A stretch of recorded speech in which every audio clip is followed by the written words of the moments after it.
you guys.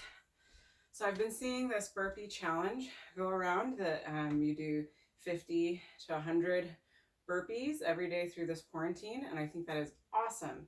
We should totally all be doing that. It's a nice simple workout that you can just do without any equipment. Gets your heart rate up, but I just wanted to throw out there, there's different variations of burpees, first of all. So if you're like, oh, I can't do that many burpees, don't do that many regular burpees. You can do a simple burpee like this. You just come down, you step out, you don't have to jump, you step back in, and you stand up. You don't even have to jump, okay? So that would be kind of a starting point. If that's even too hard, just come down, step back, and step in. You don't have to even go out to a full plank, okay? Start where you're at. You don't have to feel ashamed or anything about starting where your level is at. You can't get anywhere if you push yourself to 10 and then you injure yourself or you work too hard and you can't work out the next day. You want to start where your body should be starting at, okay? So don't feel like you have to show off to impress people on Facebook. Just start where you're at, and that's impressive, okay, that you're starting. You're doing better than probably half the population. So the other variation could be that you just come down, you jump out, you jump in, and you stand up, okay? That'd be kind of the next step. If you want to come up from there, come down, jump out, jump in, and jump, okay?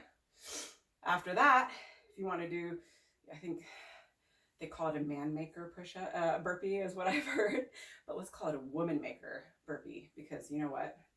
We're awesome. So come down, jump out, push up, and then jump in and up, okay? So that would be like the biggest burpee. I think there might even be one past that. I don't know what it is. Honestly, I just can't remember. So again, any variation of those. Then if you're feeling like, oh, I've done like 10 burpees or 20 burpees and I just need to take a breather, that is a good time to throw in a different exercise, okay? Whatever exercise you come up with, or you can look up some body weight exercises, okay? So a simple one to throw in because your body's like, oh, I'm tired of burpees. Well, you know what? You'll get more out of your workout and your form will be better if you give yourself that break and throw in another exercise that's not working the exact same muscles, okay? So another one you could do is a hip hinge. You just put your hands behind your head, okay? You want to keep your back nice and straight, and then you just want to bend over. Again, make sure you're keeping that neck straight. You want to be working those neck muscles and upper back muscles and glutes and hamstrings, okay? It's not so much the quads with this exercise, okay? So that's an easy one. Just bend over and up. Your legs may not be as straight, and that's okay. You want your back straight. That's the main emphasis here, okay? So you could be here, and that's okay. You want to feel it here and here, especially, okay? So that's a great body weight exercise. You want to make sure to get that pause where you're working, okay? Throw in 10 to 15 of those, and then get back to the burpees. Or you can also throw in a third exercise, and that's my favorite number, is around 3 to 4 exercises and switching it up, okay? So that's one more exercise. Now, if you wanted to also throw in some slow push-ups, that's also a really good thing to be working your chest, your upper back, a bit of your core. So you can do push-ups. Again, you could start it on your knees. Best would be to have your body straight, okay? So again, just start it on your knees, slow down, slow up.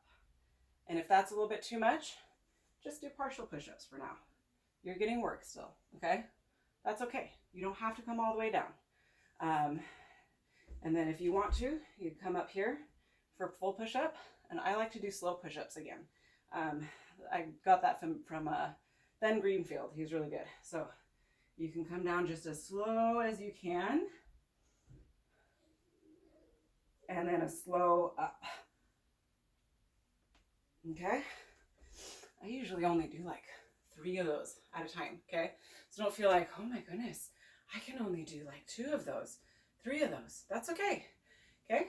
You start where you're at, and you're getting some other muscles there that, I mean, if you're not doing the woman maker burpee, that you're not getting those muscles in your burpee. So you might as well get some push-ups in. So I'll work some different muscles. So all sorts of exercises. You could do some sit-ups.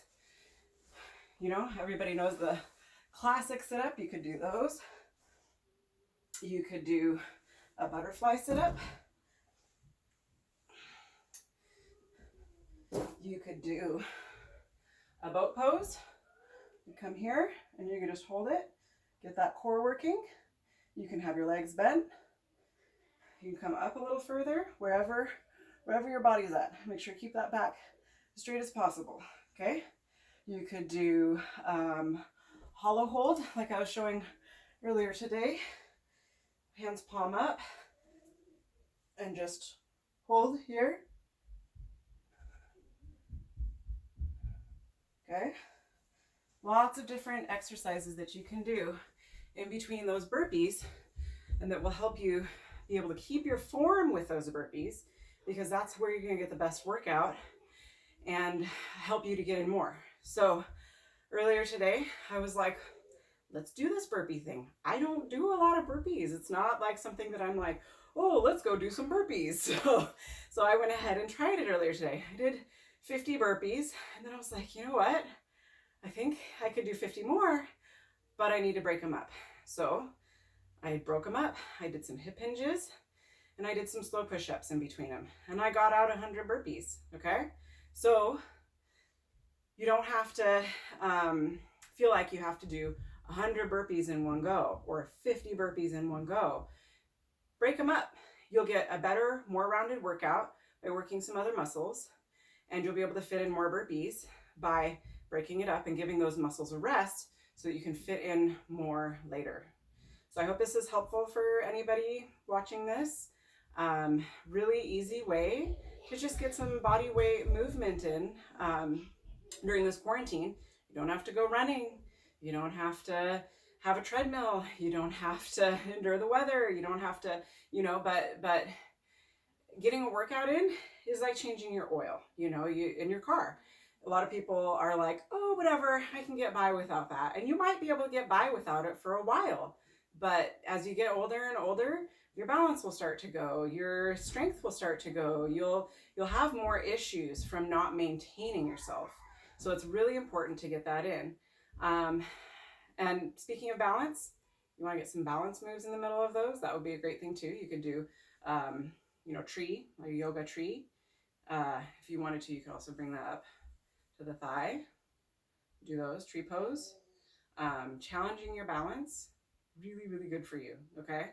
So, and if that's too easy, try doing some, you know, taps to the side while balancing. No, you're gonna see my messy closet.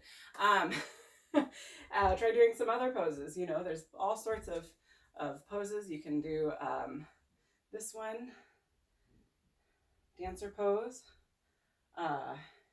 You can try airplane pose. Airplane pose is another one of my favorite exercises because, again, it works those hamstrings and glutes that are often neglected. So for that one, you just want to put your arms out, leg out, and bend over, okay? That's another good one. If you're only here, that's okay. You just work where you're at. If you can, come flat. That's the goal. Okay, and you'll feel some good, strong working in your glutes and hamstrings. So anyway, stay safe, and hope to see you next time.